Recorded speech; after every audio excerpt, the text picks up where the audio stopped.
Everyone in the town of Havenwood remembered the same day, the 22nd of August, 1988. The problem was, it never happened. It started for Arthur Finch, as it always did, with the smell of popcorn and fresh-cut grass.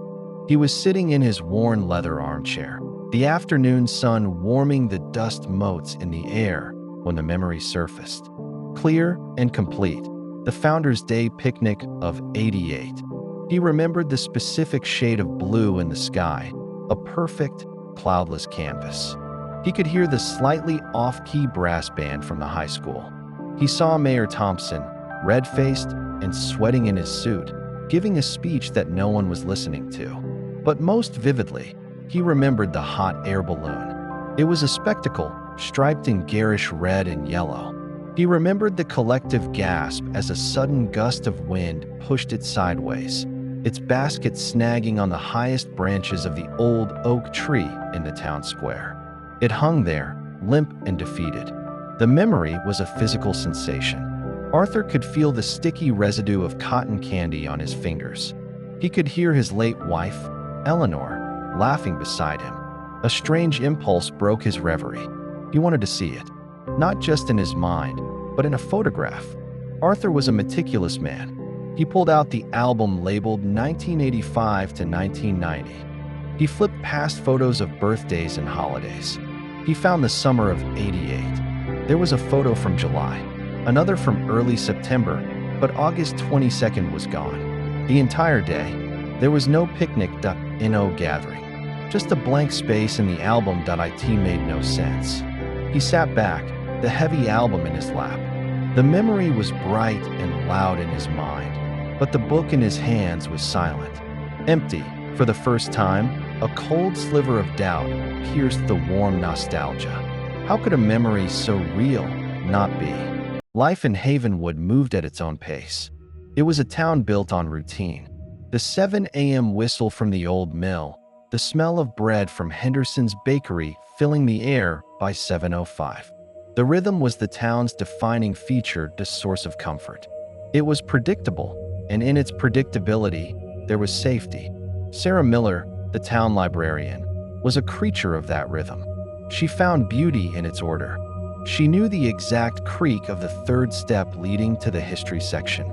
She knew that Mrs. Gable would check out a romance novel every Tuesday, and that young Timmy would leave a smudge of chocolate on page 17 of his favorite dinosaur book. Her world was a collection of small, reliable details. But that day, a detail shifted. As she walked to the deli for her usual lunch, she glanced up at the town hall clock. The Grand Street clock had been 5 minutes fast for as long as anyone could remember. It was a town joke, that a landmark of imperfection. Running on Havenwood time, they'd say, today, it was perfect. She felt a small, prickling sensation at the back of her neck. Inside the hardware store, she mentioned it to Mr. Henderson. They finally fixed the clock, she said, trying to sound casual. He grunted from behind his paper. He didn't find it odd. He didn't find it anything. Sarah left the store. The street, the trees, the familiar faces suddenly felt different, as if she were looking at a perfect copy of a beloved painting. Everything was in its right place, but the soul was missing. It was a small thing, a correction, an improvement. So why did it feel like a violation? The library was Sarah's sanctuary, a place where facts were etched in paper and ink, immutable and organized. It was the perfect antidote to the sense of disarray that had haunted her since the town clock fixed itself. That afternoon, the order was broken again. Arthur Finch walked in, looking less like a researcher and more like a ghost. He asked about the archives, his voice frail. As Sarah guided him through the dusty shelves, he spoke. The Founders' Day picnic of 1988. Sarah corrected him gently. I'm sorry, Mr. Finch, but there was no picnic that year. That was the year of the July flood. Most public events were canceled. She said it with the certainty of a librarian who knew her local history. But Arthur shook his head. No, he said, I remember. I remember the hot air balloon, the red and yellow one. It got caught in the highest branches of the old oak tree. It wasn't his words that made Sarah's heart stop. IT was the image. The image that exploded in her mind, as vivid and sudden as lightning. The red and yellow balloon, the perfect blue sky, the collective gasp of the crowd. "Mayor Thompson," she whispered, the words escaping before she could stop them. His face was so red. Arthur looked at her. The confused look on his face vanished, replaced by a silent, profound shock. He was no longer alone in his impossible recollection, and Sarah was no longer alone in her feeling that the world was wrong. In the stillness of the library, they faced each other. Something was fundamentally broken, and they were the only ones who seemed to know it. The silence that held them was heavier than any sound. Arthur was the one to break it. "The newspapers," he rasped, his voice a dry whisper. "The archives that we have to look."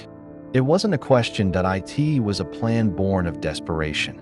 Sarah led him to the library's heart, the archive room, a place where Havenwood's entire history was meant to be preserved. They weren't looking for proof of their memory anymore. They were looking for a crack in the official story, a flaw in the fiction that had replaced their truth. For over an hour, the only sound was the whir of the microfilm reader. Page after page of the Havenwood Chronicle from the summer of 1988 flashed by. School bake sales, town council disputes, ads for hardware stores. A perfect, mundane history, and then they found it. The edition from the last week of July. The headline was bold and unambiguous. "July floods cripple town, summer events canceled." Below it, a grainy photo of Main Street under 2 feet of murky water. Just the grim reality of a natural disaster. Sarah felt a wave of nausea. Was this it? Were they both just mistaken? Had they shared a moment of collective delusion? It was Arthur, his eyes trained by a lifetime of quiet observation, who saw it. "Wait," he breathed, his finger tapping the glowing screen. There in the margin. Sarah leaned in.it was almost nothing, but it was deliberate, meticulous, spidery handwriting. A note, left by an unseen hand, for unseen eyes. "But I see the stitches." The words hung in the air between them. They.an unknown, unnamed entity. Mending tears in reality. Erasing picnics and fixing clocks. This wasn't a glitch, IT was an act of maintenance. The photo of the flood wasn't just a record of what happened. It was a patch, sewn over what was meant to be. The perfect town, the flawless routines, they weren't natural.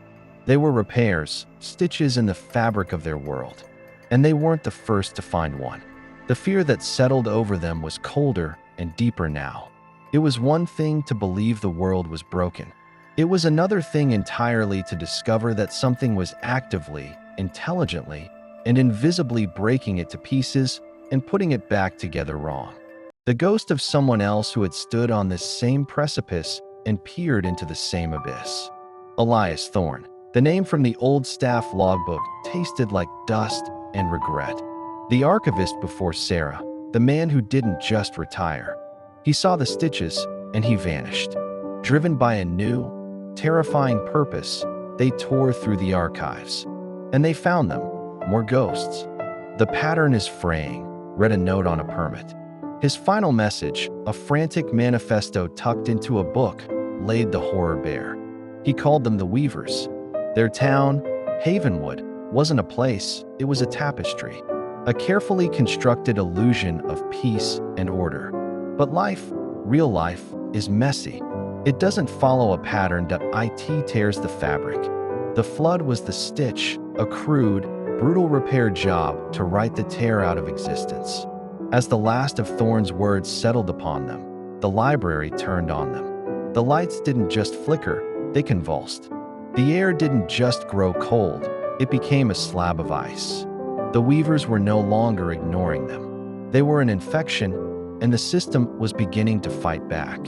"Sarah, please," Arthur begged, his voice trembling. He tried to warn them. Look what happened to him. He was right that IT was madness. But looking at the perfect, silent, soulless rows of books, Sarah knew that the true madness was accepting the cage. He tried to warn them, she said, her voice low but hard as steel. "I'm not warning them that I'm telling them. She walked from the archives, a sleepwalker with a singular, terrible clarity. She stood before the founding charter of Havenwood, the first thread in the whole grand lie. She uncapped the marker, its chemical smell a defiant violation of the sacred, dusty air. Her hand didn't shake as she pressed the tip to the glass. She wasn't just writing, she was pulling the thread. As the last line of the final S was drawn, reality broke. It wasn't a sound. It was the absence of it. The lights, the air, the world all ceased. There was only darkness. A perfect, complete, and total silence. And in it, the chilling realization that they had been heard. The void was not empty. It was full. Full of a silence that was a pressure and a darkness that was a presence. It was the feeling of being utterly and completely erased. Then, with the violence of a bone snapping, the world returned. Light sound, the gentle, ambient hum of the library. Sarah stood, gasping for a breath that had been stolen from her. The marker was gone. The glass was clean. It was as if the last 10 minutes had been a dream. But she was not alone. Arthur was there. He blinked, a placid, gentle confusion on his face. "My goodness," he chuckled. "I must have nodded off." Sarah's blood ran cold. She watched him, this man who had stood beside her at the edge of the abyss. Now talk about looking for a book on birds. She tried. She whispered the names, the words that should have been their bond. Asterisk Archives, Microfilm, Thornstar. "My dear," he said, his voice laced with pity. "Are you quite all right?" And in that moment, she understood the Weavers' true power. They didn't use force, they used a scalpel. They hadn't killed Arthur, they had edited him. They had snipped the threads of his recent memory and neatly woven him back into the placid pattern of the town. He was a loose end, and they had tucked him back in. The horror of this realization was a physical blow. She looked at him again, and the world glitched. For the briefest of moments, Arthur's kind, wrinkled face dissolved into a shimmering, complex web of golden light. He was a tapestry, he was a puppet made of starlight, and his strings had just been pulled. She finally understood Elias Thorne's final, frantic message. The Weavers didn't just mend the tears in the fabric of reality. They wove the fabric itself. Every person, every smile, every blade of grass. Sarah fled. Out of the library, into the sunlit lie of Main Street. The curse of her defiance was that she could now see. The smiling faces of her neighbors flickered, revealing the intricate stitches beneath. The whole world was a grand, beautiful, meticulous illusion, and she was the only one who wasn't part of it. She had screamed into the void, and the void had answered by showing her the bars of her cage were not the town, but reality itself. She was utterly, terrifyingly, and eternally alone. The panic subsided, leaving behind a vast, hollow emptiness. Sarah stood on Main Street, an island in a river of clockwork people. They flowed around her, their programmed paths never intersecting with her static despair. Her movements, when they finally came, were slow, weighted down by the new gravity of her reality. She drifted through her own town, a ghost in her own life. She was no longer looking for glitches. She was seeing the code, the unnatural symmetry in a shared laugh, the flawless arc of a tossed newspaper, the way shadows fell with a geometric precision that defied the sun. It was all a beautiful, intricate, and suffocating lie. Days lost their meaning. Time became a flat circle. She sat in the library, her sanctuary now the heart of her prison, and watched Arthur. He was a perfect imitation of the man she had met, all the warmth and kindness present, but the soul, the spark of real, chaotic life, was gone. He was a recording, and she was forced to listen to it every day. Her frantic search for answers was over. Now, a quieter, more desolate quest began. She hunted not for clues, but for mistakes. A single, human flaw in the Weaver's perfect creation. She combed the library's forgotten corners, seeking a dog-eared page, a coffee stain, a misplaced book, any sign that another real person had once struggled against the current. She found nothing, until, in a dusty book of poems, she found it. Not a note, not a warning. A faint, pale stain on a page describing solitude. The paper was warped in a tiny circle. Left here, perhaps years ago, a silent testament to his own isolation. It was the one thing the Weavers could never understand, and therefore never correct. A purely human expression of grief. Staring at the ghost of Thorn's sorrow, Sarah felt a profound, chilling connection. She was not the first. As she stood there, in the crushing silence of her perfect world, a single tear escaped her eye. It traced a slow, lonely path down her cheek and fell, a dark spot landing right beside the first. Two souls, trapped decades apart, finally united in a shared, silent tear on a page. It was not a sign of hope. It was a confirmation of despair. My tear, a tiny, dark blot on the page, was a paradox. And in that moment, the world touched back. A soft, golden light bloomed from my fingertip, and with a sound like a single, sustained chime, the library began to unravel. It wasn't destruction. It was an unveiling. The shelves, the books, the very dust motes in the air, all dissolved into their true form. Countless threads of shimmering, golden light. And then, a voice filled the space. A voice I knew better than my OWN.IT was my own. This place was not built to cage you. It said, its calm resonating in my bones. It was built to save you. A memory, sharp and brilliant, pierced the dissolving world. A green hill that a perfect summer day. A man's laughter, a little girl's squeal, and a beautiful red and yellow hot air balloon climbing into a clear blue sky. It was my picnic.IT was real. But memories have sharp edges. The voice continued, as the beautiful image was torn apart by the screech of tires and the shattering of glass. Grief is a tear in the fabric of what should be. And your grief was strong enough to weave a world without edges. A world where nothing bad ever happens. A world without goodbyes. The last threads of the library fell away, leaving me floating in a silent cosmos of my own making. You looked for the jailer, the voice whispered, but you never thought to look in the mirror. I looked at my hands and saw it. The faint, golden light, the threads beneath my skin. I was not the flaw in the pattern. I was the pattern, the creator, the weaver.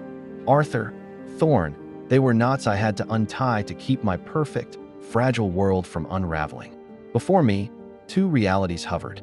The quiet, painless peace of Havenwood. The lie I had created, or the truth that had nearly destroyed me. The choice was mine. The thread was in my hands. With a sob that was the first true sound I had made in years, I reached for them. I chose the pain. I chose the love. I chose the memory. And as I embraced it, the universe I had woven in my sleep tore itself apart, collapsing into a silent, brilliant, blinding whiteness. And then a beep. Rhythmic, steady, real. I opened my eyes. Not to a library, but to the stark white ceiling of a hospital room. On the table beside me, a photograph. My husband. My daughter. The hot air balloon. The memory was real.